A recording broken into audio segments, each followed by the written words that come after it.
Welcome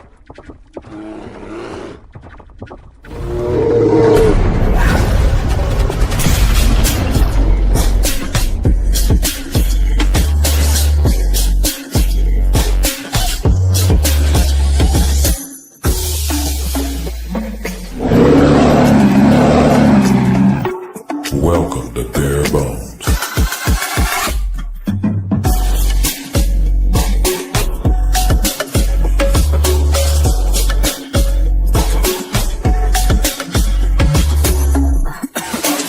With your hosts,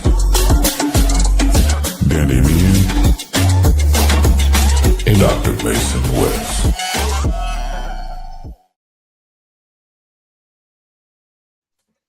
Welcome into this episode of Bare Bones. As always, I am Mason West, and today we have co-host Danny Meehan. Danny, how you doing? I'm doing well, Mason. Enjoying some March Madness, getting film study done because I'm done with my linebackers and running backs. I'm now moving on to other positions and kind of trying to find archetypes for Ben Johnson and what Dennis Allen has typically enjoyed to do, or typically historically done, rather, not typically likes to. But it's always fun when you're in this time of year. I mean, my eyes don't want to watch another slow, bad linebacker again. But this is where we're at. How about yourself, Mason? You good? Everything copacetic? Not too bad. I was really enjoying March Madness until today just started to ruin my bracket. So, that was great. I don't want to look at my bracket because that's how you get sad. If that's ignore it, we'll just pretend it'll just go away eventually. But yeah, I mean, like at one point you brought up that I think is important to highlight. Just we do have to analyze this, and one of the reasons we're doing this is through the eyes of who these coaches are, whether that's Ben Johnson, Dennis Allen. What people forget is Dennis couldn't really, and Ben for that matter, couldn't really do a lot in one off season. So you're going to start to see a lot of change, and the guys they bring in, whether it's free agency or the draft. And we have to keep that in mind, that your favorite draft prospects may not fit what Dennis Allen likes, and that's okay.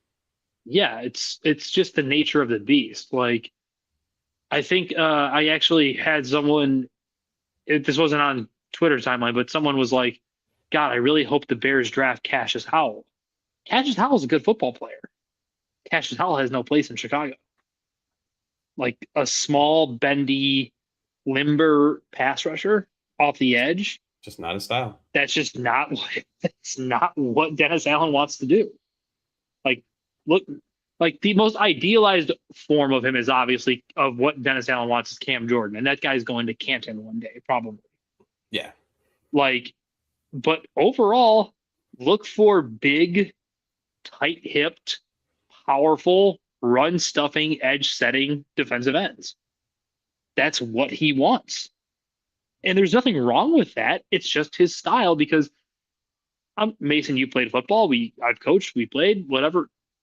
Like, what he objectively coaches defensive line play inverted. He wants his defenders on the interior, his defensive tackles, to wreak havoc and basically have to run to where his defensive ends are. Versus, like, usually you want your defenders to collapse in and have to force them to step up in the pocket. He coaches everything backwards. And it's just not a common thing to see, at least in my experience, when you're coaching up defensive linemen. Like, it's totally ass backwards, and I don't understand. I shouldn't say I understand what he's coaching, but it's taking a while for my eyes to get used to, like, 6'4", 270, 265 on the end, and just force everything back inside, funnel them back into your linebackers, into your defensive tackle, whether it be the running back or the quarterback. But your defensive tackles do a lot of stunting, a lot of movement in space, and a lot of trying to collapse the pocket inward to force the quarterbacks and the running backs out to where the linebackers and edge defenders are. And I tweeted something, I believe the account that has the RAS scores had just retweeted essentially like Lee Hunter's RAS.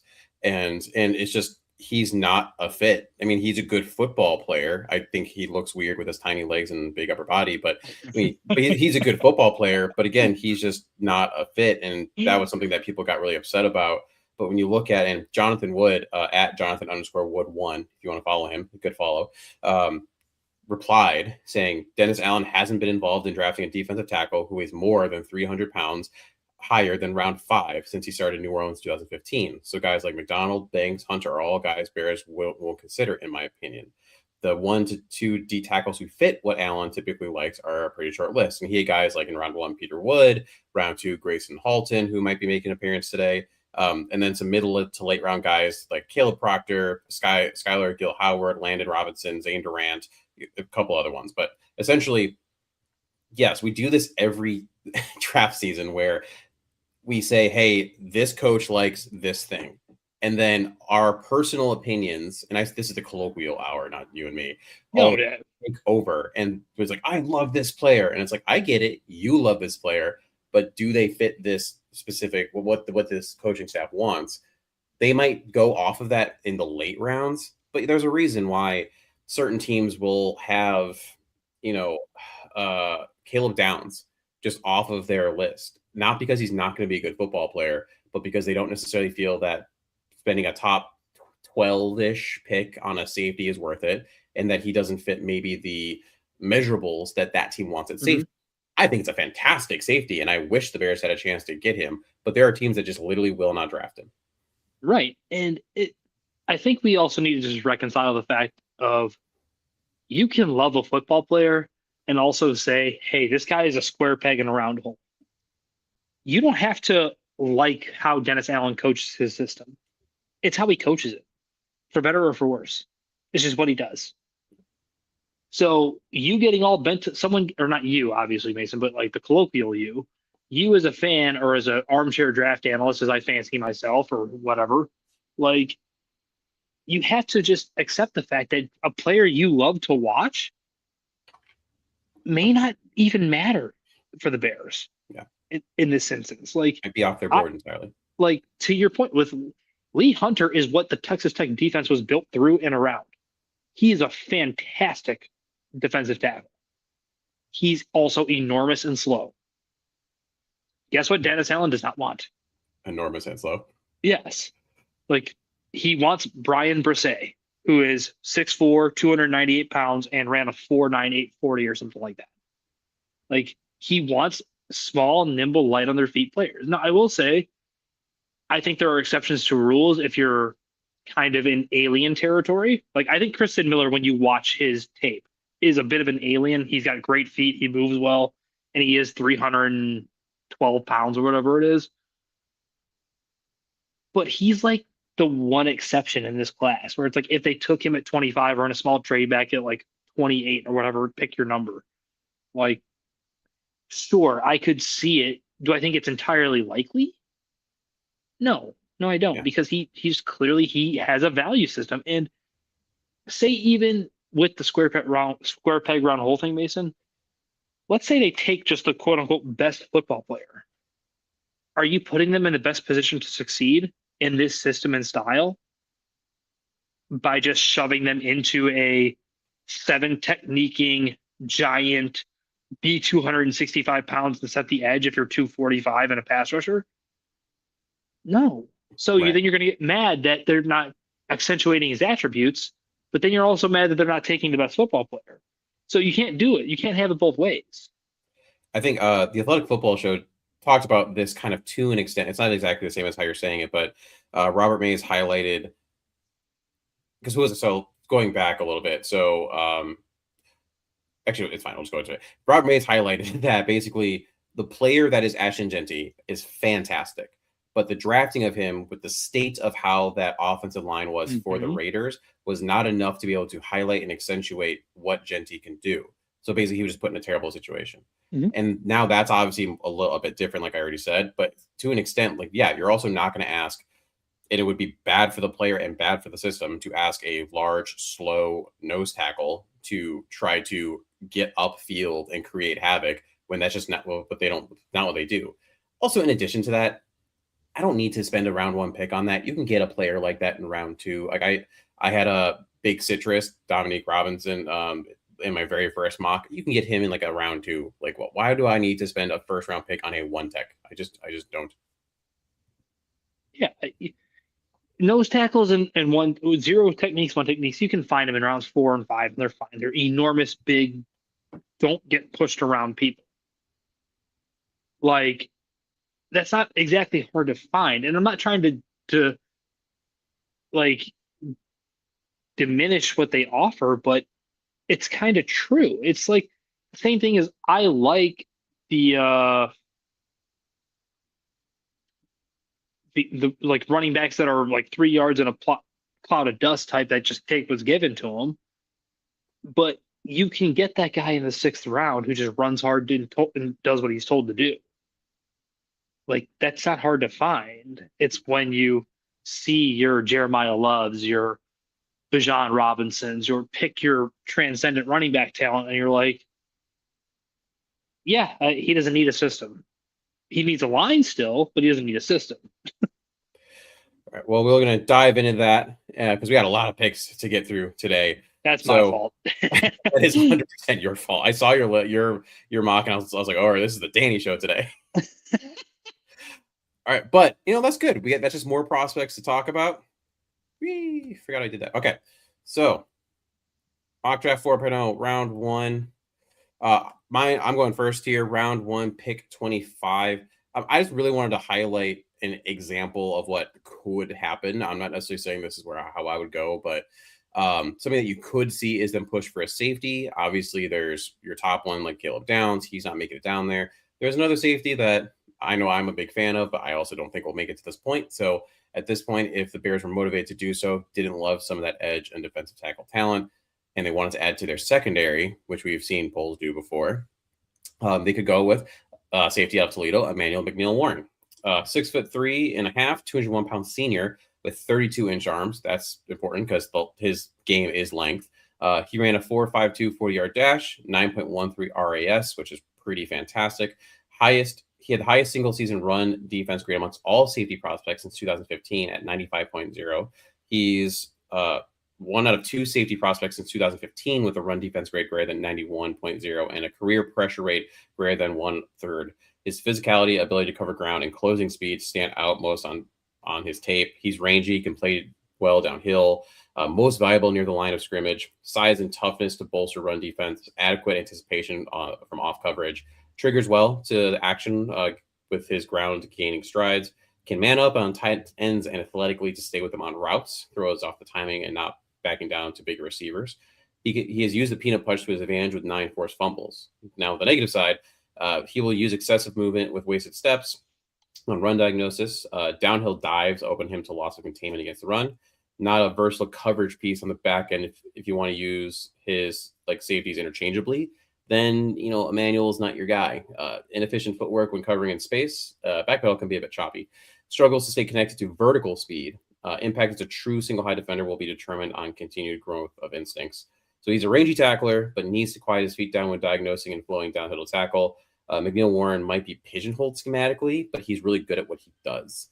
So at the end of the day, he's good to pair up with a guy like a Kobe Bryant, because Kobe can do a little bit of everything. But if you really want to be able to flip, flop, and change these guys, then McNeil-Warren would not be your selection here. And especially with the safety strength in this class, I don't know that you want to force this pick in the first. You can definitely get a good safety. You have one later in your mock, Danny, that fits the job well. But this is certainly a possibility. So my question is, Mason, just in your opinion from what you've seen, do you worry about, because Dennis Allen historically likes interchangeable safeties because he does a lot of cover 3. He likes to be able to drop one into the deep zone, and he likes to be able to basically have either one do it. It's why Jaquan Brisker, I think, was kind of let go, because he's much more adept at being in the box, doing nothing but run stuffing. And when I watch McNeil-Warren, and I understand the RAS is what it is. And historically speaking, even Jaquan Brisker had a very good RAS, if memory serves. I just wonder if he's a very popular pick, I've noticed, amongst the Bears Twitter timeline. I just don't know that he's a fit, because I don't know that he can drop deep third and do that. But I'm also not a safeties expert. So I think it's not something he's going to do year one. Does he have the capacity potentially to do so? I think he could, but that's a, ifs and buts or candies and nuts kind of a thing. This, if they went this route, I think what you're doing is you're also now going to be using maybe like shifting Kyler Gordon around too. Like you might be Sure. dropping him Okay, I back could see a that. bit. I think you're almost using it as this shifty blobbiness where you got Kobe, you got Kyler Gordon. You're hoping that Smith can finally be healthy because he's kind of done both a little bit of safety, a little bit of corner. The And then you have EMW, who's your like, I'm going to have you in the box and occasionally drop you back piece. But now that's a lot of, again, ifs. So it's like an amorphous secondary, essentially, is what you're saying? That's where I'm thinking about it, where you're just trying to really Okay. disguise what's going on in the back Is end. amorphous the right word? I think amorphous is the right word. I think that's correct. Maybe, Yeah, possibly. I'm not a wordtician. I'm not a wordsmith either. But yeah, so I picked this just because I think there is a chance that they would go safety early, and this was in the case that I had because I try not to just run the simulator over and over to get exactly what I'm looking for. Emmanuel was there, and he is still a good player. Not the perfect player, but a good player. Danny traded out of his pick, getting a nice little haul here. He sent away pick 25 to the Chiefs and got back pick 29, and then also got picks in the 4th and 5th round from the Chiefs. So to highlight Mason's point, the way the board fell, I didn't want anybody. And the Bears have so many holes. It's just like I need picks. Let's see and to be clear, it never said that anything other on PFF's mock than the trade will likely be accepted. If it had a percentage odd on it, I killed the pick off and I picked a different pick. It was just me saying I need picks. No, that's totally true. I mean, right now the Bears have, I believe, just over like 200K or so left. They have to do some restructures just to make the draft class fit. But at the same time, if you're looking further down the road, you need some cost control guys. So, you're hoping that you're picking up, in this case, a 4th and a 5th, and who knows, ultimately, you could also flip some of those picks for other picks in the future or in this draft. So just, it lets you wheel and deal, especially if you're sitting there at pick 25 and you're like, you know what, there's no one here that I need to get. I can wait 4 more picks. Right. So Danny moved back to pick 29 and took Zion Young, edge out of Missouri. So Zion is what I would depict as the perfect Dennis Allen edge, in that he's big, he's strong, he's got tight hips. I like how you're saying tight hips is like, that's a good thing. But that's what they all have. That's what all of his defensive ends have. They're all I would qualify, like, it's the same idea as like a rhino in the Sahara. They all just, once they get their momentum moving and they start going on a straight line, they're really hard to stop. They can't turn. Like, Zion can't really turn very much. Like, he's a big brute. He sets a great edge. He's disruptive in the run game. I actually think he's not an awful pass rusher. I don't think he's a particularly good pass rusher, but he's not awful at it. I just feel like when you watch him, the attitude of which he plays, I think he doesn't really take reps off, which is rare for a defensive line prospect. And from what I watched, he is just very astute in what I think there's something to be said in of players that know what they are and they don't try to be something they're not. I think Zion Young really just Kyle. I read that. I just moved on. Whatever. Okay. I do. Keep going. But anyway, Zion Young, I think, might be close to and this is something Quentin Krishko and I have discussed. Quentin doesn't think he has a good enough first step, and his first step is fine. It's not good or great. It's good enough where it'll live at the NFL level. I think if I had to tell you what defensive end in this class is the most spot on Dennis Allen, like this is what he wants out of his defensive lineman, it's him. And it's not going to be a sexy player. He might be good for 4 to 6 sacks a year, but he's going to stop a lot of runs, and he's going to just be a disruptor. Like that's what he wants, and it's not my preferred style. But when I'm doing this for our show, or when I'm being asked to help out with build the board, this is like what I'm looking for. I'm looking for Bears-centric players. And to me, there is not a more Bears-centric player than Zion Young in terms of what he does. And like we started the show with, Dennis Allen, through a combination of I think his style, but also potentially just what he's had to work with, has never really had a top tier edge rusher. I mean, obviously you can say what you want about Cam Jordan. I think he falls in kind of a 1B category personally, but I've had a hard time myself with these mocks, Danny, with the idea, and I think this is part of this is just not as being a Bears fan and picking as late as we are too. Normally you're picking very early and you're getting, oh, look at this cream of the crop. All pretty much every edge, defensive tackle who we were talking about, and especially because this is in general a weaker class, like the quote unquote strength of it isn't until what picks 40 through 70 ish in terms of your value. You're not looking at all of your edge rushers have some kind of blemish in terms of what you'd think about as a first round pick. And while I 100% agree Zion Young fits, Dennis Allen, you also highlighted some of his shortcomings. But yeah, I've also been wrapping my mind around. So then this is a question for you. So take the Seattle Seahawks, who just won the Super Bowl. Who is their best pass rusher? Byron Murphy. And he's playing from the interior, right? Like you're not getting him off the edge. And when you look at their true edges, you talk about DeMarcus Lawrence, you got Jared Ivey, Leonard Williams is not really an edge. He's inside, obviously. So they don't really have true edges. They just throw a litany of people who can rush the well at you. They don't necessarily have like a true like 1A out of the normal sense. And could the Bears, and I think this is really the only way you can do this at this point, if you have hope for this year and even potentially next year, can you just create enough consistent rush out of a bunch of these like 2B, 3 level pass rushers to generate a rush instead of having a go get it kind of a guy? They're gonna have to. There is no answer. What else can you do? Yeah, it's like it sounds like the TikTok or the Instagram sound like it's bodies. They're gonna have to throw bodies at the problem. It doesn't mean the bodies are all going to be good or great, but they have to. What's the alternative? And they don't have one. Yeah. Like to your point, Mason, you brought up like there's a lot of good flawed edge defenders in this class. So it's a very deep class of like there's Danny Dennis Sutton, there's Zion Young, there's TJ Park. TJ Parker's another one that kind of fits. Like there are a lot of flawed, not great edge defenders.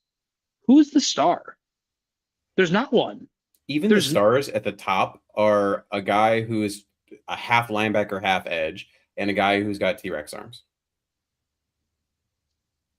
So a guy that would be an off-ball linebacker for Dennis Allen, or a guy that probably would kick inside for Dennis Allen. Yeah. So it's just a bad year to need a big, long, strong pass rusher. Yeah. The only reason I'm leaning towards honestly just moving Zion Young off of not my board, but what I think the Bears will do is because he has the DOI charges from back in December. Yeah, maybe. I'm leaning towards just because of what the Bears have done. They just we won't take him because of that. I could understand that. He does have the DUI charge. I know he didn't have his license on him or just, failed to comply, whatever. But I don't know. At some point, I feel like you're going to have to, in order to fit your system and everything, you're going to have to start taking chances on guys you don't necessarily feel totally comfortable with. Not according to George. We only want the bestest of people here. All right. Real quick, choir, boys. We're taking a quick break here to tell you about something we are really excited for, the Bare Bones live show on draft night. We are going to be live Thursday night at Theory Bar in River North. And if you're a Bears fan, this is the place to be. We'll be hanging out, talking draft picks in real time and soaking in the energy, one of the best nights of the off season. So if you're some of the people that like to hang in our chat and talk, you can accost us there. We've also got some awesome sponsors involved. For example, you can see them on the screen if you're watching live. Windy City Sports Cards, foam party hats. Yep, the legendary cheese grater hats and Wild Coat are all hooking us up with some cool giveaways. We'll have some other ones as well. If you come out, you'll be able to grab raffle tickets and have a shot at winning some great gear. On top of that, we're working on potentially trying to do some drink specials for the night so you can enjoy the draft without breaking the bank. Come hang with us, talk Bears, win some free stuff, grab a drink, and just enjoy the night. It's going to be a great time. It definitely is. I actually think I already found a sitter for that night. Woo! All right, round 2, pick 57. Danny went with the aforementioned Grayson Halton, defensive interior out of Oklahoma. Short, light, explosive. What you need, right? You're going to run all these stunts. You're going to have these guys moving around and just flipping and trying to cause chaos in the interior. You need guys that can get out in space and move. I'm not sure there was a theme to this. This was, if I'm going to do picks, like a volume of picks, what can I find in this draft that I think is a dearth of talent? I think this draft kind of sucks in all reality. And what can I find that fits what they need so they can maybe get the most out of the least? And Grayson Halton, I think, is a very explosive, upfield defensive tackle who's going to wreak havoc in the backfield. I don't think he's going to offer much at all in terms of run support on my watching. That's not my problem. That's theirs. That's why you signed a very fast linebacker that you hope can fill holes. And we're actually going to get to that later, too. That's my summation on him, though. There's not a whole lot to say on Grace Holton. So that's kind of where I'm at. I just think he's a really good fit for what Dennis Allen historically and typically runs.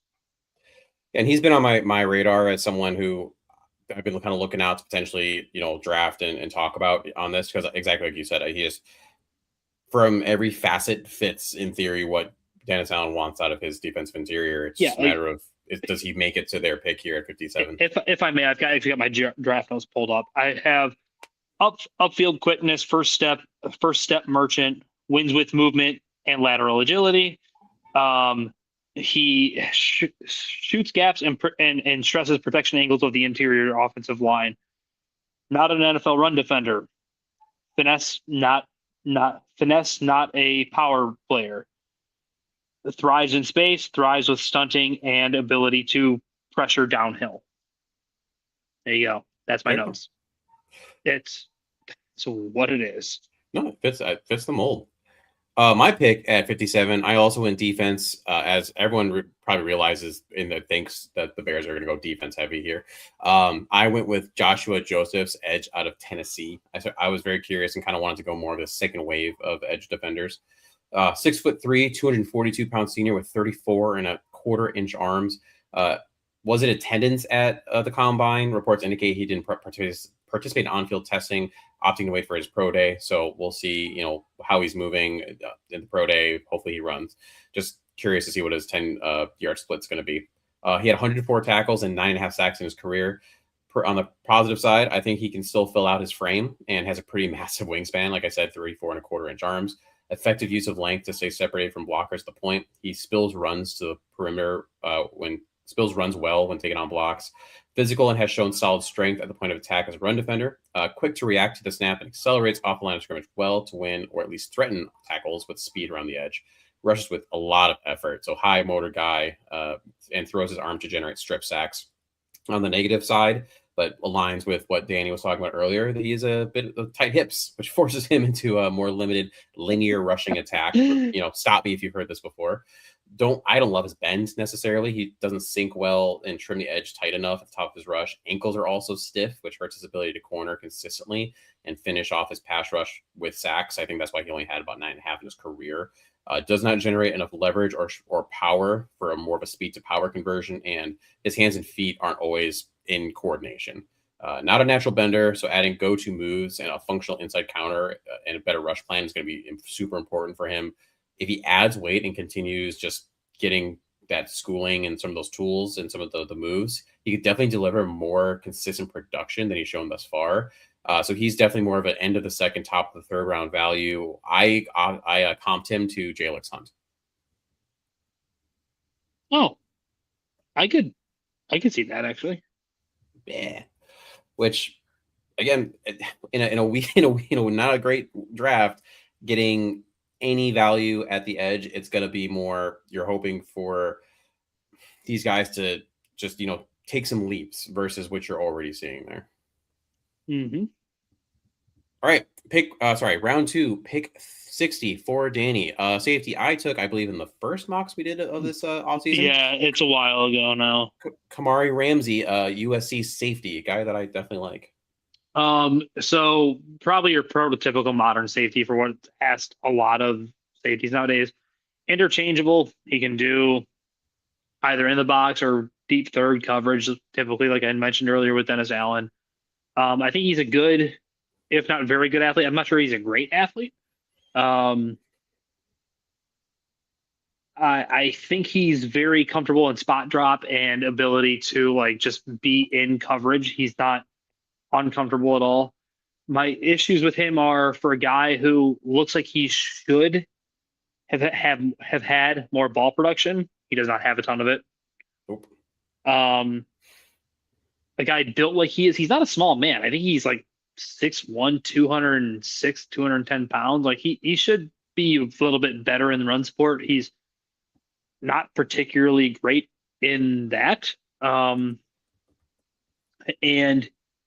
I feel like for a guy who looks and moves the way he does, because you watch him move, he's just a really fluid, good athlete. I just want more from him in terms of being his dynamicism, being dynamic. He's just not. Like, he's kind of just a steady, like, and there's nothing wrong with being steady Eddie, right? Like, but just the way he moves, how he looks, I would almost expect more of him, and I don't. It's almost like it's kind of how I always referred to Adrian Amos, right? Adrian played to not make a mistake, even though he was this supreme great athlete. Kamari is a really good athlete. It's like he's playing to not get torched or get run over. He's playing to just fight another down. Like, you know what? This is good enough. And there's nothing wrong with it. Like, that's a perfectly reasonable way to approach the game if you are a person of average to just above average athleticism. But I don't think he's just above average. I think he's kind of really good as an athlete. And it's frustrating to watch at times on tape. I am curious now that you say that, because I think it's a very valid point. If you take him, put him on this Bears defense with a coach like Al Harris, who's their defensive passing coordinator and defensive backs coach, who is very aggressive in general, not just in trying to get takeaways, but just a very aggressive defensive back. And not is even that something that could help him? Maybe it gives him the FU he needs. I don't know. It's like we've seen that people can change in this scenario. Like, take Justin Herbert. One of the biggest issues with Justin Herbert as a quarterback was he always trying to be too perfect and needed a little bit more of that FU. And then I think when Harbaugh got there, he finally had a little bit of that, and you saw Herbert get a little more open with his throws, and that helped him since Harbaugh. Same thing with Trevor under Cohen. Yeah, Trevor was a robot, and Cohen was like, "Dude, stop it. Just play football. It's okay to just play football." So, long story short, these guys can still change. And so I think, getting him a little bit of that FU, like you were saying, Danny, would be really nice for his game. Yeah. All right, my pick at round 2, pick 60. I thought about double dipping on the line here, but then I just had this little thing in the back of my head with, does Dennis Allen hate Tyreek Stevenson? And I just couldn't help but try to get a corner just to at least get in the room and challenge that DB2 spot, or CB2 spot, I should say. So I went with Davison Igbinosun, cornerback out of Ohio State, 6'2", 189-pound senior, 4.45 40-yard dash with a 10-foot broad jump, 8.64 RES out of a possible 10. The dude has 53 career starts, which is nuts, just like an Iron Man. On the positive side, frame with long arms that are imposing to throw against, uses his length really well with heavy hands to jam wide receivers. Able to use his frame to partition off wide receivers along the sideline. Gets his hands on you at the catch point and makes receivers work to finish. Triggers downhill fast against screens and quick game, reads it and goes. Will look to support the run and looks like a different player in 2025. So you'll see here in a second, I'm going to dive into the cons. He really cleaned up his technique and cut down on some stuff that you want to cut down on. Specifically, per PFF, he had an astounding 30 penalties during his time at Ohio State. He Holy will reach and shit. grab far too often. But there's a reason why he's at the end of round 2. He does not have loose hips, which can hurt his ability to mirror. Opens his hips too soon, I think, because of Play that. him on the edge. Yep. He's apparently he can be an edge rusher. Gives away which direction he's turning. Footwork can be sloppy, which reduces his ability to stay on his man, and too often does not look back at the ball, instead just playing the man. Does not wrap up very well in run support. But if you go off of traits, they raise his ceiling to a CB2 in a zone-heavy scheme. The competitive temperament is there. The run support is there. The experience is there with those 53 career starts. So he's just seen almost every offensive look, at least at college, is going to throw at you. If the technique gets better, if he trusts what he's seeing, if he trusts what his length can give him, he has a ceiling as a starter who can hold down his side of the field without needing help over the top. But his floor is an average backup that has a chance to be the more likely outcome if he doesn't get into the right system that can help him with some of his detriments. Honestly, it's funny the way you describe him, because I haven't watched him personally. I don't watch TV tape a lot because I'm not good at it. The way he's described sounds a lot like Tyree Stevenson coming out of Miami. I literally was writing my notes for this, and I'm like, oh my God, I'm trying to basically potentially replace Tyreek with Tyreek. But the difference is so I am curious, because there's certain players, and we've talked about this, Danny, that they're swagger players and they're mental players. And did that Washington situation and the rebuff that happened a couple years ago mess with Tyreek's mentality? Mess his psyche up. Yeah. Because even last year when he was on the field, there were times where he looked actually very, very good. And then he got hurt again, and then it went back downhill again. And then he couldn't get on the field. Oh, God, it's frustrating, because I actually really like Tyreek as a player. Yeah. I think he'd be really good. I just think he might just be kind of not meant for here anymore. And it sucks a little bit when you feel like you might, and I say might, have an answer at a position, and it's tough to quote unquote waste capital to try to pump something up you might not need to. Yeah. But it is really hard to find cornerbacks after rounds, the top rounds. So if you don't get a replacement here, it's very unlikely that you're gonna, in round 4 or 5, come upon a guy that you're very confident, or relatively confident starting if need be. Yeah, it is. It's very, very hard. All right. Last break of the show. Proper gut health is instrumental to athletic performance and recovery. Our gut is in essence a second brain, and health researchers are continually uncovering new benefits of probiotics, scientifically connecting the dots between gut health, reduced inflammation, and stronger immunity. Kombucha Aid is a tasty, clean label, functional option to easily add probiotics into any athlete's routine. We call it balancing your brains. Made from organic teas and infused with natural electrolytes, Kombucha Aid offers a delicious and effective solution to maintain peak performance. Better athletic performance, increased nutrient absorption, improved wellness, and improved cognitive stamina. Use code BEARGUTCHECK for 15% off your order. That's BEARGUTCHECK. Stuff is actually delicious, and I feel way better when I drink it. So y'all should really try it out. All right, we're in the back end here of our show. Round 3, pick 89. Danny went with center Sam Hecht out of Kansas State. So never in my wildest dreams had you told me 2-3 weeks ago that this would be an option. Yep. And then Drew Dalman decided to retire, which I get. You look into his history. His dad retired due to injuries and had issues post-football. I know from what we've now learned that it sounds like he was trying to be coerced into staying one more year so they can figure out their plan, as it were. And I don't begrudge Drew Dalman. It's a violent, hard sport. You grew up firsthand living with a man who had his life altered by the game. So I don't hold on ill will towards Drew Dalman. I wish him nothing but the best post retirement, especially because he is so young. He's what 26, 27 years old. He's a kid. Like I got 8 years, almost 9 years on him. So I totally understand and don't begrudge him for where he's coming from.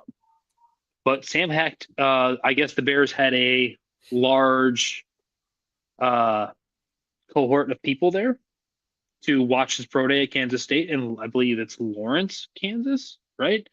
And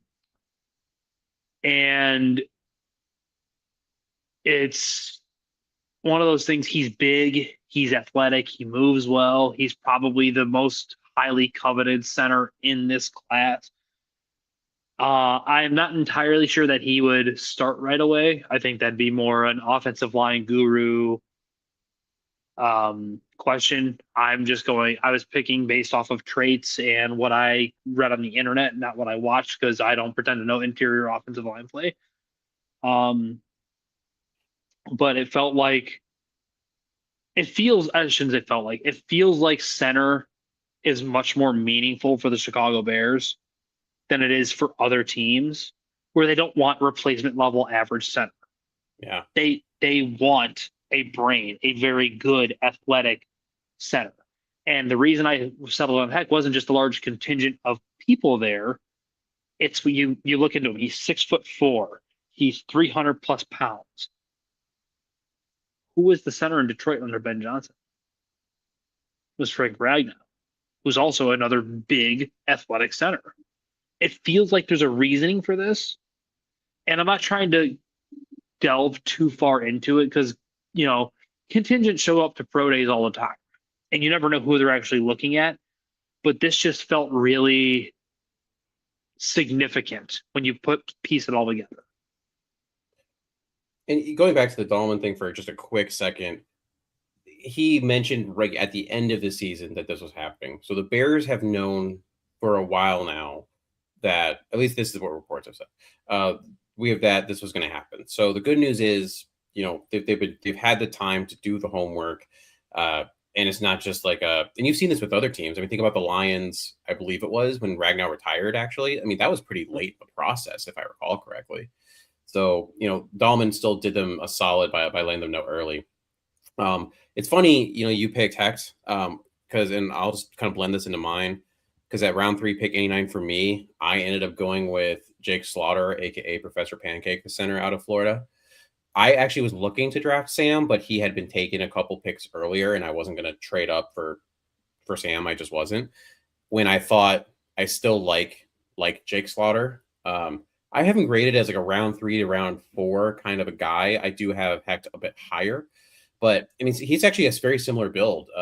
Professor Pancake is 6'5", 303 pounds with 32 and 3/8-inch arms, 9.91 RAS, which, I mean, the Bears absolutely will be looking for out of their center. They want a guy that can move. On the positive side, I mean, he started 3 years at Florida, was a captain for 2 of those years, accelerates and runs his feet through contact on outside zone blocks, has ability to reach and seal play aside one techniques, solid play strength to clinch, close space, and wall off down linemen on base, back, and double team overtake blocks. Quick eyes allow him to adjust assignments suddenly when needed. Fluid enough on the move to intersect targets on climb and screens. Light on his feet to slide and protect against edge defenders. On the negative side, and one of the reasons why I had him a bit lower than, for example, Sam, narrow shoulders that I don't think he can add much functional weight to, with below average mass for his position. Now, I don't think the Bears would want him to add a ton of mass anyway, just because I think he's, again, closer to that Drew Dalman type if you actually compare their height and their weight. So it should fit into what Ben wants to do. But he mediocre redirect skills, creates soft, accessible edges if forced to adjust mid-rep, rarely gets much displacement when asked to drive block, and might not have an anchor to handle bull rushers up the middle. So you are going to, and I've talked about this a couple different times on this podcast, where different quarterbacks do better or worse with different pressures. For example, Caleb is very similar to Patrick Mahomes in that they don't do as well with pressure up the middle. And we saw that a lot last year where Caleb handled the edge pressure very well with his ability to spin out and juke those edge defenders as they tried to close down on him.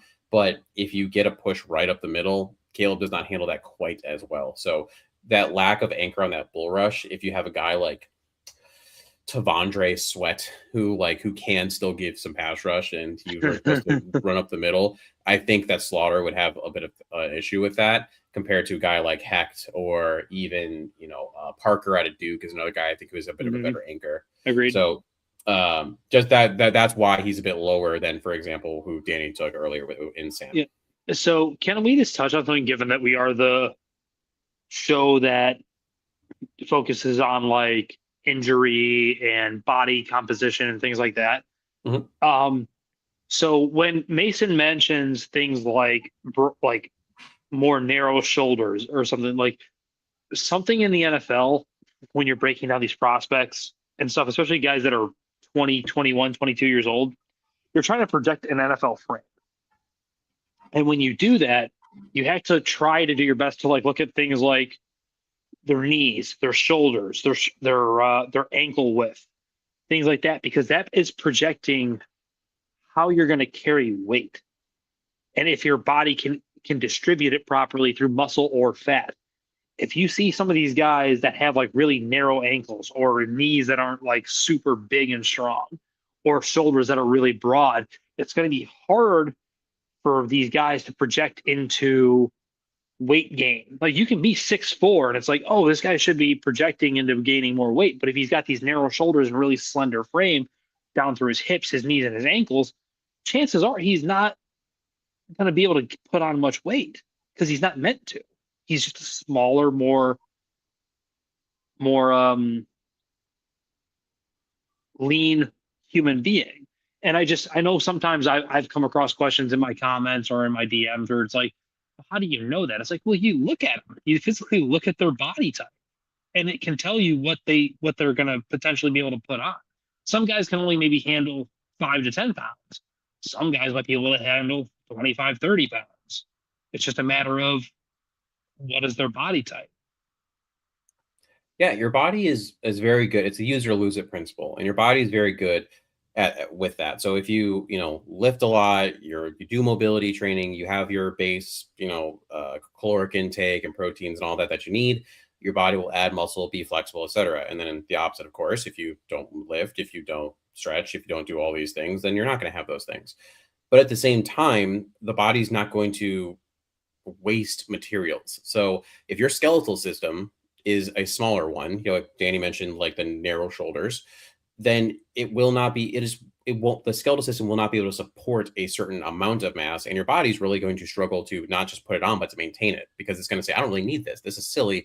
My skeleton doesn't need this to move it because I have a smaller skeleton compared to that individual that might have you think about the V-shaped individual, the wide shoulder and a little bit more narrow hip. I mean, you need a big, strong lat. You need the big obliques. You need the bigger cuff, the rotator cuff, all these things in order to move that skeletal system. So that's why you have to, you just get good at it. Like Danny said, as you see more and more, it just kind of starts clicking.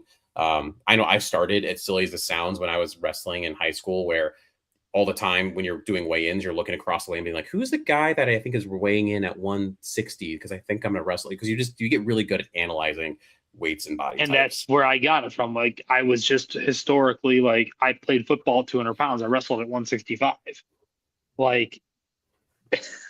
You're losing 35 pounds. You're just looking. It's who can physically handle it. And then you realize also, for myself, I should not have been wrestling personally at 165. I was just too put together, I guess would be the terminology. Too strong. Yeah, you're playing linebacker and now you're going to go wrestle at 165 pounds. It's hard. It's a hard shift. But anyway, I'm sorry for the tangent. It's just something I know I wanted to address because it's not something I'm sure we've ever addressed on this show. Yeah, I don't think so, actually. And that's weird for the bases and considering what the show is. Yeah. Up next, Danny did another trade here. Hooray! sent away the 4th round pick at 109 and a future 6th for the 4th at 112 and a 5th this year. So basically just moved back a little bit in the 4th round and got an extra 5th out of it. Mm-hmm. And then with that pick, round 4, pick 112, took Tyreek Sapp edge out of Florida. So if you follow me on Twitter, this was the foreshadowing. I didn't know who the hell Tyreek was till earlier this week. And when I just picked him as a part of this mock draft thing, because I sent this to you, 3 days ago? Yeah. And I was just like, you know what? I don't know who Tyreek Sapp is. I want to watch him. And in typical me fashion, I Googled him and it pops the picture. And I look at him like, oh, he looks kind of short for a guy who's a defensive end. And then I click on the images and I look at him and I was like, this guy's listed at 270 some odd pounds. And he does not look like he's 270 some odd pounds because he's just so put together. Like he's just a big, strong person. And you see, like he doesn't wear knee pads. His football pants are cut off at the knee, and he only has thigh pads on. He's like wears the Ezekiel Elliott crop top at times. Like, and you can see like abs protruding. Like it's like this guy looks like he was built in a laboratory, muscularly, and it's like for me, I like and enjoy guys that look like they're just kind of doctored up to do certain things. And he looks like he's built to play football.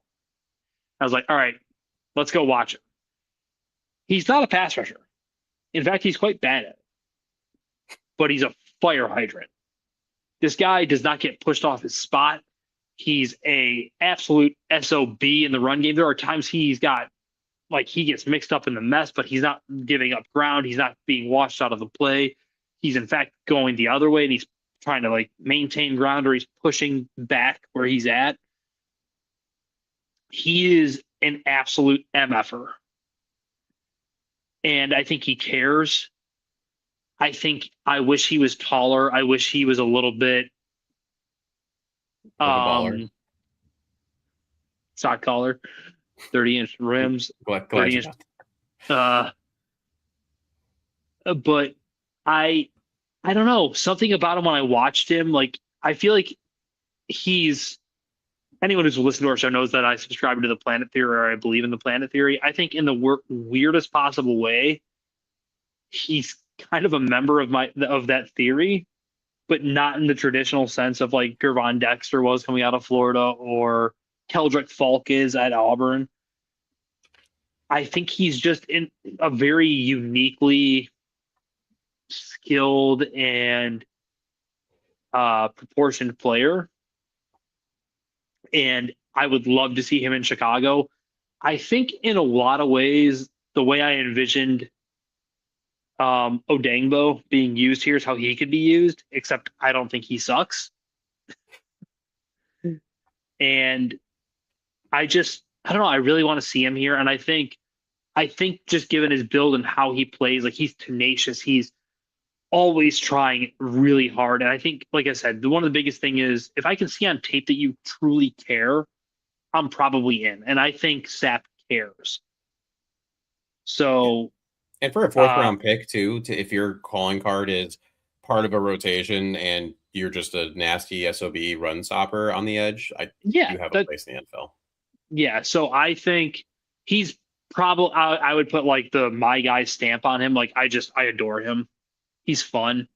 I think he's just such a joy to watch, even if like I wish the production was better. I wish he knew what to do with it. Like I was joking with actually that with Quentin Crisco about it. Like I wish that he understood that you can use your hands, because it's like I feel like he lives by the mantra of I have a helmet, why would I use hands?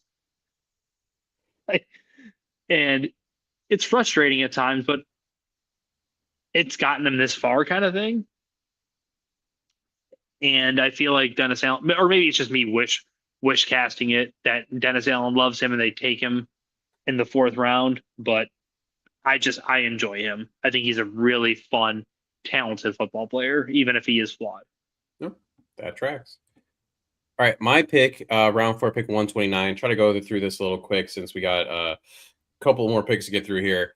I got wide receiver Jacoby Lane out of USC, 6'4", 200-pound junior. He had a 9.69 RAS, ran a 4.47 40-yard dash with a 40-inch vertical. He's a bit more of a glider than a burner or a very sudden player, but he does have long strides, plus catch focus and creates lane separation when contested. Gets easy wins when pinning corners on fades. Lay on his feet to slip first the tackler after the catch, and impressive late adjustments for quick grabs. He can't be jammed to the line a bit too easily for someone who's 200 pounds. Routes have a little nuance to them, runs basically the same speed throughout, really struggles to play through contact on his routes as well. Run blocking effort and technique are both below standard for a starting outside receiver. I mean, you're going to have to coach him up there to earn the rock with the block. Ben has said he does not go for 50-50 balls, but he also hasn't really had a receiver that was really all that good with him. Lane is truly a red zone stalwart. He had 16 touchdowns in the red zone over his last 2 seasons with elite length and ball skills to mismatch cornerbacks when he's given room to work.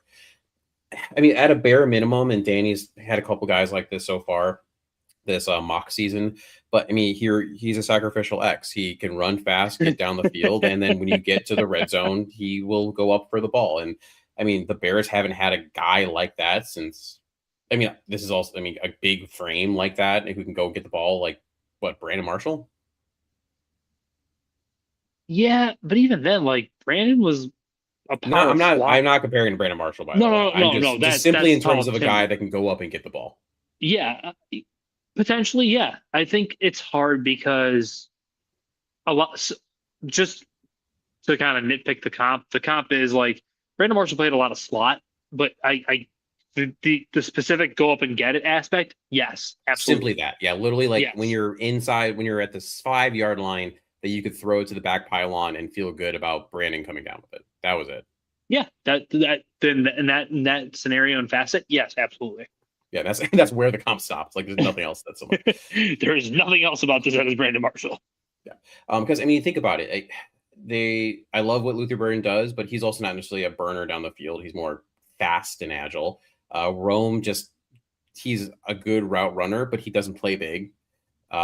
He has to work on that still. And so the Bears really don't, and you have Loveland, but you want a receiver who has that true, like again, 4.47 speed that can just take the top off a little bit.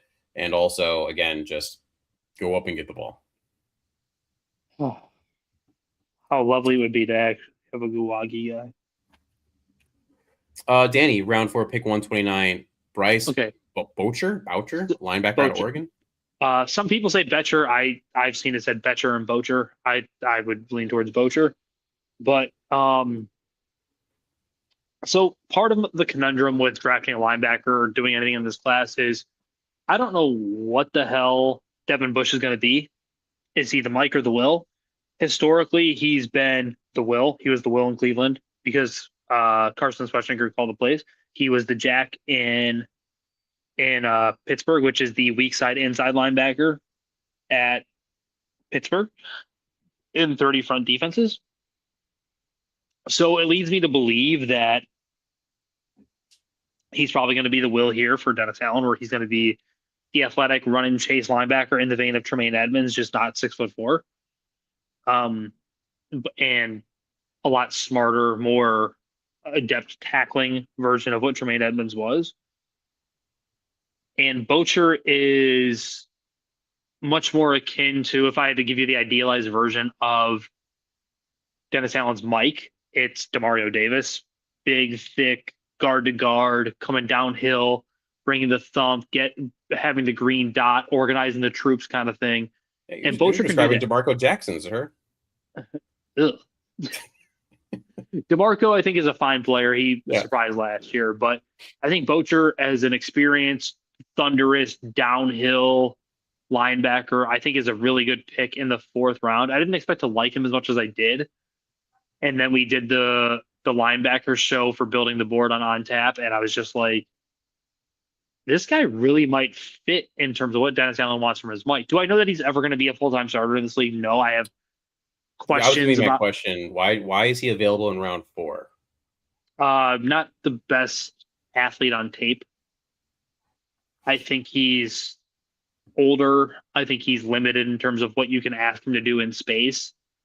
But the things he can do, especially with where the league is going in terms of the run game, I think he's a really good run defender. I know he's smart. He's got great coordination in terms of throughout his body. He's also a former baseball prospect. He was drafted very highly as a pitcher, I want to say. By the Astros. Yes. So I believe baseball players are some of the most technically gifted athletes, not the most explosive, but just very technically gifted. So I think he's a smart, understanding player who I think that they should like. And if he ended up in navy and blue, he'd be kind of like my guy was for me last year, where I'd be obligated to buy a jersey because I was right on that. But that's my spiel on Bozier, that I just think he fits the archetype of what they want at Mike in terms of run stuffer, smart, leader. Like, he ticks a lot of boxes, even if he leaves something to be desired, which is why he's here around 4. All right, Danny keeps it rolling with all his trades. Round 5, pick 146, Julian Neal, cornerback out of Arkansas. Traits, projection, buddy. Nothing about him says that he's going to be a world beater or difference maker off rip. I think he's a boundary corner. He's very much in the vein. Sorry, I'm pulling up my report right now. This is me doing my best with corners, so you guys are going to have to give me 1 second here. Boundary corner. He's long. He's tall. I think he understands where he's at in the zone, but he's physical. And I think he should, given his size and length, should at the very least be like a pass breakup merchant. I'm not sure if he's ever going to do that at a highly consistent level, which is why he's a 5th round pick. So one of the things when you are that long and linear, sometimes you have trouble and issue with, in my experience of evaluating, being the best mere athlete, which is very important in man defense, because you have to basically do what the wide receiver is doing after you know what they're doing. So it's like a guess and check, right? So I think he needs that, and I think he's going to need help over top because he's just kind of stiff from what I've noticed. But he's big, he's physical, he's strong, he's fast, he's athletic, just highly flawed and just raw, which is why he's here. He's also a 5th-year senior, so yeah, he's seen a lot of football, but has not been right about a lot of football, apparently. Correct. It's a dart throw, is what it is at this point in the draft. Hey, round 5, what are you going to do? Danny, again, pick 177 in the 5th round, Bryson Eason. Who you mentioned earlier. Bryson is 6 foot. Yeah, 6'3", just a shade under 300 pounds or a shade over. He's right in the realm, but he's someone I watched. He is unproductive chaos, where when you watch him on tape, he is everywhere, but he's doing a whole lot of nothing. He's got good movement skills. He's long, he's big, he's athletic. You can tell he moves well on tape. He just doesn't finish plays. And I think that's why he's available this late. Like, if he were even able to finish at a 50% clip, he'd be so high in this class. That is just desperately wanting players to finish at a decent clip. He's just maddeningly frustrating on that end, but I think given that he moves well in space, he can stunt, he has nimble feet, he's athletic, he's fast. Just that it's the defensive interior for Dennis Allen. I can't remember his exact size and weight, but I think he's a shade under, shade over 300 pounds. 6'2", 323. Okay, so he's a little bit heavier. But it's just same idea as Neal at this point. Depth swing on traits. Yeah, I don't know him, so I just pulled this up off of NFL Shop or NFL Network, excuse me. 6-year senior, so you're really diving into the geriatric pool with these last couple picks here, which is interesting. But they talk about exactly like you said, some of those agile feet, twitchy strikes. and really like just potentially maybe the length is one of his biggest issues, and not winning early enough to maximize those chances. So it'll be interesting if that's something that he can develop. Yep. Danny, round 7, pick 239. J. Michael Sturdivant, wide receiver out of Florida. Height, weight, speed projection. Jacob took him last week or 2 weeks ago. Oh, okay. Yeah. Not much ball production. He's just a idea of a football player, it feels like. He's actively fast,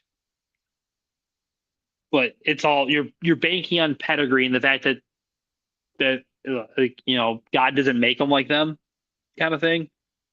And you're just hoping that maybe one day down the line, maybe he produces, but it's a dart throw in the 7th round. That's all he is. I mean, 4'4", 40-yard dash, 39-inch vertical, 10-foot, 11-inch broad jump. Yeah, the athleticism is there. It's just he just wasn't very productive. Yeah, he just didn't do anything. Yeah. So yeah, really good dart throw in round 7.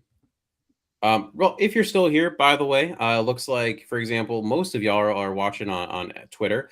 If you wouldn't mind popping over to YouTube, give us a like, maybe a comment. Really helps us to reach more Bears fans. So thank you for sticking around this long. Like and subscribe to the Bare Bones podcast now that we're solo. Yes, subscribe to YouTube, subscribe to iTunes, subscribe on Spotify, all the places. My pick at round 7, pick 239. I'm not gonna lie, I am not excited about either of my final picks, but here we are. I took Devin Eastern, defensive interior out of Minnesota. 6'5", 315-pound senior with 34-inch arms. Started 3 years at Minnesota. On the positive, uses his length well to disengage and shove free from the block. Technique to sink low and corkscrew lower against double teams. Slips off blocked and into gaps using his pretty loosey-goosey upper body. On the negative side, he plays just really high. Also, his hips sit high in his stance, below average pad level and lower body mass to anchor. Ends up on the ground more than he should. It's weird. I don't understand why he's on the ground as much as he is. The theme of the show, apparently, tight hips, which limit his lateral agility, which is problematic for twisting stunts and does not play as well into what we've talked about a lot in the Dennis Allen system. It's just like Danny did for his last pick. This is more of a traits one. I just like the size. I like the length. When I watched him on tape, he had these flashes where it's like, oh, okay, do more of that. And then it'd be 2 plays later and he's on the ground. So, it's your 7th round. What are you going to do?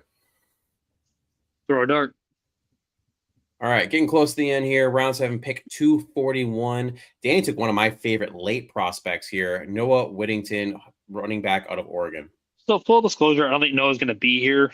I think Noah will probably go in round 5 or 6. Yeah. But I really like Noah Whittington. I think he is someone, he just understands how to play running back. He's got good vision. He comes downhill. He sets his blocks up well. He's just productive. He puts his foot in the ground. He reads blocks well. He puts his foot in the ground. He cuts upfield. He'd be an ideal zone runner, which is what the Bears, I believe, were 3rd highest rate in this last year in the NFL. Again, like a theme with me if you follow along with my draft analysis and on here on Bare Bones when I do these picks, I like players who care. I think Noah Whittington on tape clearly very much cares about the game of football. He's a heart player. And he whatever, yeah, it's like the Nate Robinson saying it's heart over height. Noah's not a big person. He's not this overly athletic person, but he cares and he tries his ass off. He gets north and south. He's productive. I wonder about him as a blocker and in the receiving game, because everything you're betting on for a guy who's undersized, under athletic is in the running game itself. Yeah, he's a very willing blocker. He just isn't really good at it just because he just doesn't have the size. He's tiny. Yeah. And he isn't explosive. It's a lot of it is a build up to his top speed. He doesn't get there in a hurry, but if you block things up for him, he's going to get what's there. He's the classic coach. I need 4 yards. All right, coach, coach says to a player, I need 4 yards. Coach, I got 4 yards for you. Hey, Noah, we need 6 yards. Coach, I got 4 yards for you. Like, he's just a solid, good football player. And I think you'd do well to have him in your running back room. But I just think because of what I would guess the character of him is based on-field watching from his tape, and his production, he's going to go in like the 6th round and 5th or 6th round, like a weak running back class. I think I have him in, based on my rankings, like running back 11 or something in this class. Yeah, like you said, the weakness of this class, I think, will definitely bump him up. My reserve with him in terms of like, again, I really like him just because of just his mentality, like you talked about. He just has been playing football for a while. Like he spent 2020 and 2021 at Western Kentucky. Also, sorry, 2022. He played like pretty much every game. He actually led the team with over 600 yards in 2021. He redshirted 2023, but then he came back in 2024 and played in all 14 games there, right? And then, then he had his time in Oregon where he had 129 carries. So he just has a decent-ish amount of miles on him as a guy who's going to turn 25 years old before camp starts. He didn't participate in the combine because he was injured. He was working off with something there. But like you fall in love with the tape just because you love a guy that cares and you love a guy that is a good football player. Yeah, he's going to lower his head. He's going to run through you. He's got some suddenness with his feet. Yeah, he's fine. I like him for the juncture he was in, and I think he is a really good fit based on his vision and what he does well. He lacks a lot, and there's a reason he's being drafted in these mocks in the 7th and 6th round. Like, it's the nature of it. All right, the final pick of these mocks, round 7 pick 241. I got a linebacker finally. Xavier Story Jr., our linebacker. I don't know who the hell that is. And you do the linebackers. This is a traits pick, purely a traits pick. That's how unhappy I am with this pick, if I'm being honest. The fact that you don't know who he is. 6'2", 228-pound senior. Again, this is all traits. He's got an 8.85 RAS. He's a really athletic will linebacker with tons of inconsistencies in his game that's going to hinder his projection. But he's a loose-limbed, athletic mover, possesses sideline-to-sideline speed. He's a really viable option as a blitzer and a quarterback spy just because of that speed. Capable as a run-and-chase linebacker. And he's proven it at a high level. He did really well, had a really strong showing in the SEC championship game. If there's one game you're going to watch, go watch that one. Ready to step in and compete right away on special teams and kick coverage teams. On the negative side, he does not have the length and play strength that you really would love inside the tackle box. Struggles to take on and quickly shed those blocks and bites way too hard on play action bait. Tons of busted and missed coverage assignments. A lot of just mental mistakes and struggles to take on blocks and maintain run fits near the line. Now, if you're just looking for a guy, like I said, who you're going to throw out on special teams and who's going to go and make tackles, if you're looking for a guy that, in a pinch, like I said, he's actually a solid blitzer and a quarterback spy. So if you just need someone to, run him off the edge and in a pinch, things like that, he might develop into like a viable-ish backup, but he's never going to be a guy that starts any meaningful games for you. Sounds like I don't need to waste my time. No, he's a fun watch, and then you're like, oh no, that's why you're in the 7th round. Okay. Yeah, I mean, when I've watched 22 or 23 linebackers and I don't know who the hell you are, that's yeah. It's just not a great sign. Like it's like if you told me an exercise and I was like, I don't know what that exercise is, and I was like, this probably means it's not one you should be doing. You shouldn't do that. Stop doing that right now. Yeah. He's the when you see the Instagram video of someone who's doing like a squat on a BOSU with an earthquake bar, and at the same time someone's punching their stomach, and it's just like, we don't need to be doing that. Well, as a former personal trainer, I hate the BOSU ball because it's useless and pointless. But whatever. I feel like it has its moments, but it is way overutilized with stupid stuff. All right, that is I should click the thing so we go to the synopsis page. There we go. That is our show. You can see my teeny tiny draft there on the right, and Danny's massive haul. I don't think they can afford that on the left. Just to run through this very hey, I needed to fill holes and I tried my best. The NFL is gonna go to the Bears and be like, you're like over the cap with all these guys, right? Your last 4 picks don't count. You can give them away now. Really quick run through this. Danny traded back, took edge Zion Young, defensive interior Grayson Halton, safety Kamari Ramsey, center Sam Hex, traded again, got a couple more picks to take Tyreek Sapp, edge. Linebacker, Bryce Bocher. I'm going with that one. Cornerback, Julian Neal. Defensive interior, Bryson Eason. Wide receiver, J. Michael Sturdivant. And running back, Noah Whittington. I took safety, Emmanuel McNeil Warren. Edge, Joshua Josephs. Cornerback, Davison Igbonason. Center, Jake Slaughter. Wide receiver, Jacoby Lane. Defensive interior, Devin Eastern. And linebacker, Xavier Sori Jr., the Bosu ball squatting guy. That's just what we're calling him. So, really the whole point of these is to just go through prospects that could possibly end up, right? You can see, like you said earlier, in the orange and blue, guys that might fit really well, guys that if you squint could fit a little bit, and just again highlighting. There's a reason why I don't really watch round 6 and 7 of the draft, because a lot of those guys, besides the random Kyle Manung guys of the world, there's a reason they're being taken in those last rounds. Yep. No argument from me there. All right. That's all we got for you tonight. Thanks for joining us, everybody. We'll be back in 2 weeks with another mock for you. We are getting closer and closer to the draft here. So mark your calendars for our special event we'll be doing on Thursday, that first night of the draft. Come on out. Hey, first 5 people there, I'll buy you a beer. Why not? I'll throw that out there right now. So do I count? No. I'll buy you a beer just because you're you. You don't count as the 5, though. Yeah, that's what we got for today. Danny, any closing remarks?